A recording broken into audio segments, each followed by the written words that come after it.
لو تعبانة ومش طايقة المطبخ، الأكلة دي هترحمك حرفيا من الوقفة في المطبخ ومن غير مواعين كتير، وكله في حلة واحدة. سهلة وبسيطة، تابعي معايا الفيديو للآخر. أنا منى، صانعة محتوى، بحب أشارككم وصفات سهلة ولذيذة وروتين يومي بسيط ويشجع كل ست بيت. عندي أفكار كتيرة نفسي أوصلها لكم، وحلمي إني أوصل ل100 ألف مشترك، وبدعمكم ليا بإذن الله هوصل.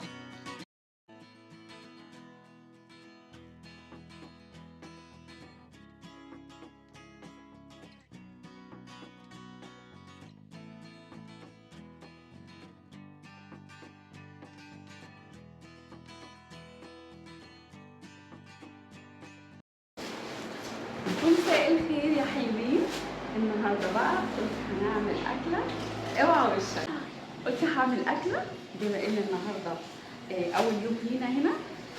قلت بقى هنشتري اكل جاهز من بره، نعمل اكل. جبت طماطم، نزلت السوق بقى جبت طماطم، وجبت كابوتشي اللي هو الكرنب الاحمر ده، وخيار وفلفل،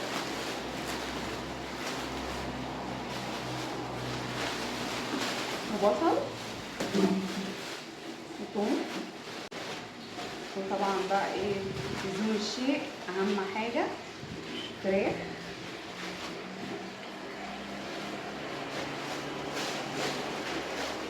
ملح والزيت. طبعا فوق البارتيشن بتاع البهارات اللي انا مصوراه اهو، ده اللي انتوا شايفينه فوق ده. جبت بقى بابريكا وبهارات كبسه وبهارات لحمه وكزبره وبهارات سمك، واهم حاجه الرز البسمتي. مش هنا علب توابل طبعا، فانا هستخدم دي عشان احط فيها الملح. طبعا همسحها مسحه كويسه، لان الملح لو اتفتح ما ينفعش يتساب مفتوح.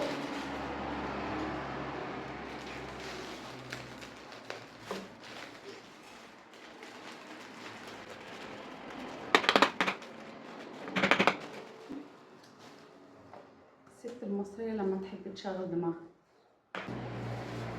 هشيل بقيه الملح في كيسه اقفلها كويس، بما ان انا هنا معرفش الدنيا نظامها فانا هشيله في التلاجة لحد ما الملح اللي معايا يخلص واستخدمه تاني. هروح بقى انضف الفراخ وهرجع. الحاجه بتاعتي مش كتير، بس قلت يعني أأمن وأنضف إن أنا أستخدم حاجة بالشكل ده. طبعا أنا غسلت الفراخ غسلة حلوة، بما إن أنا نسيت أجيب خل وليمون عشان نضيع زفارة الفراخ. هرش عليها فلفل أسود، دي هتضيع الزفارة بتاعت الفراخ. هقلبها كده بالشكل ده. أنا صفيتها كويس جدا من المية بعد ما غسلتها، وطبعا المية بتاعت الحنفية مش حلوه، فبعد ما غسلتها وصفيتها غسلتها بميه معدنيه علشان ده اكل ولازم الحاجه تتعمل بنظافه زي ما انتوا شايفين كده. هسيبها بقى شويه لحد ما اقطع الخضار. هغسل بس ايدي. النهارده الروتين بتاع التنظيف، بس الميه ما اسعفتنيش الحقيقه، كانت هتعطلني كتير، فانا انجزت نفسي. جبت هنا بصلتين متوسطين هقطعهم بالشكل ده.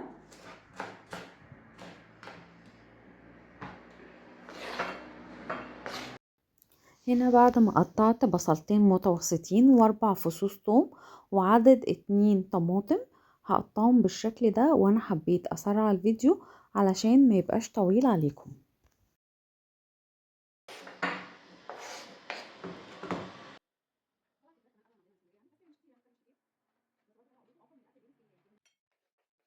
كده انا خلاص البصل والطماطم.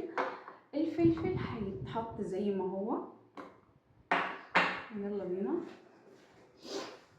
تسخن علشان احط الزيت. كده الميه نشفت، هنهدي النار شويه.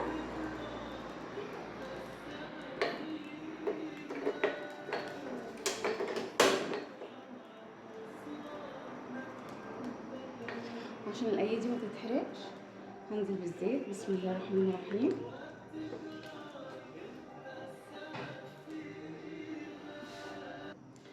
كده الزيت بدأ يسخن، هنزل بالفراخ وزي ما قلت لكم انا مصفياها. بسم الله.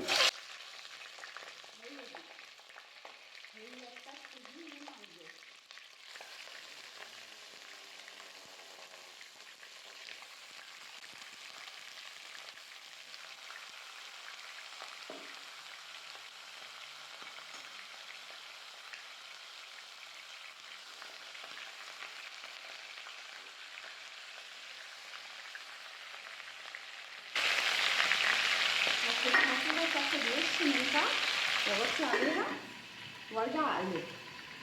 طبعا في اللحظة دي انا بسيب المية بتاعة الفراخ تنشف تماما، وهقلبها كده على الجنبين بحيث ان الناحيتين ياخدوا الصدمة، واول ما لونهم يتغير بنزل بالتوابل.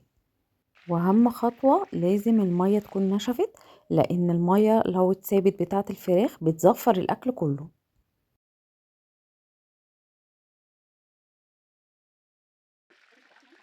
والتوابل عبارة عن قرفة، كمون، فلفل اسود، كزبرة ناشفة، بصل وثوم بودر، ومعلقة كبيرة من بهارات الكبسة.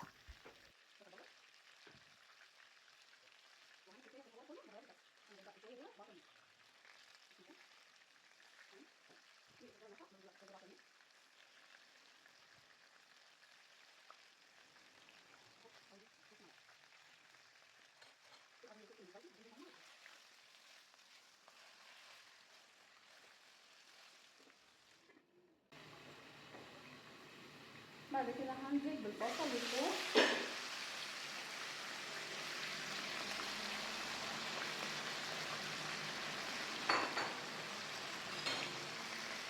والطماطم.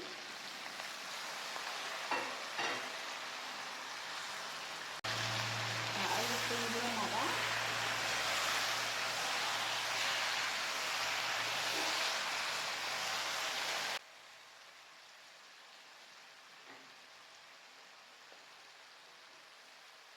هحط الملح حوالي معلقه كبيره كده.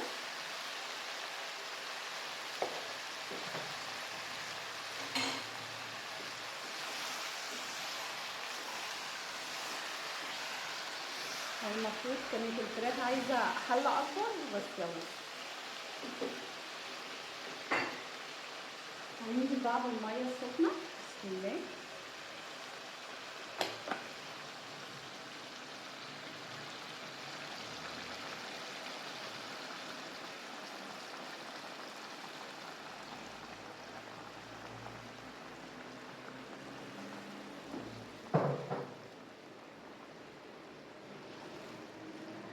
وهسيبها كده لمده 30 دقيقه لان انا هرجع اكمل سويها مع رز.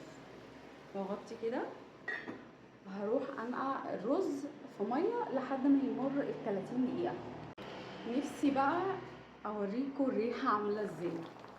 تحفه. بسم الله اللهم بارك. شايفين؟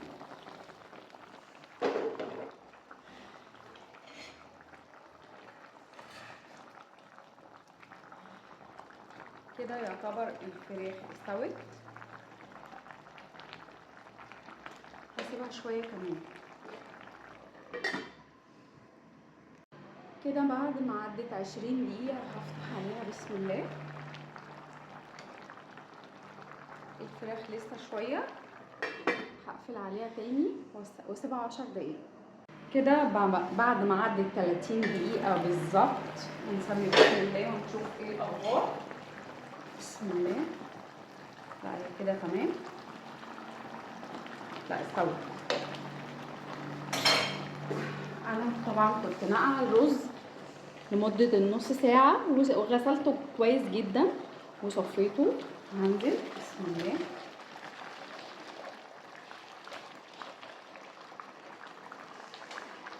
طبعا الرز طالما اتنقع فهو مش هياخد وقت على النار علشان البسمتي معروف ان هو بيطول في السلق يعني، انما علشان انا نقعته مش هياخد وقت.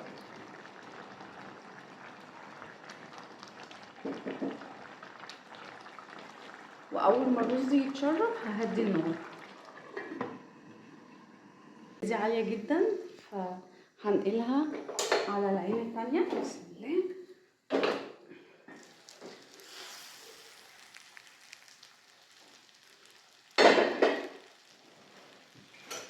بالشوكه هنقلب.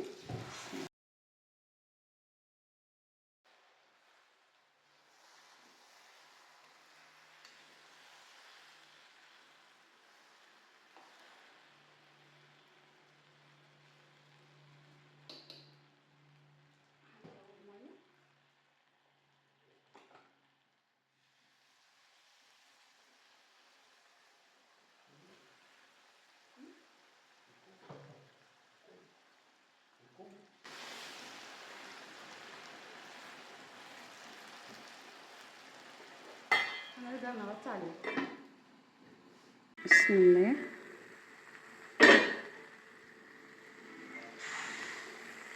طبعا الاضاءه غامقه زي ما انا قلت لكم علشان الاضاءه هنا ضعيفه جدا.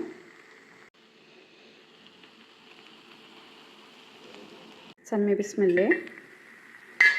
اللهم بارك. والريحه طبعا تجنن.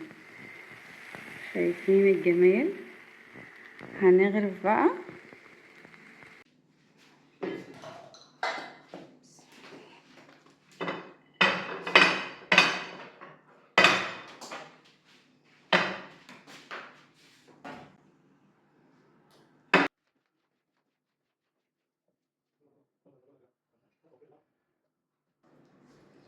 ودي اكلتنا النهارده، كبسة الفراخ. ريحتها وطعمها يجنن وكله في حلة واحدة. هنسمي بسم الله وندوق ونشوف ايه الاخبار. ده الرز. بسم الله.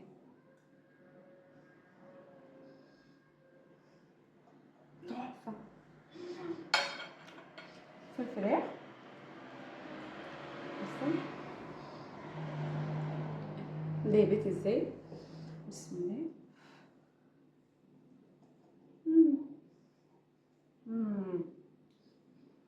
والله تحفة.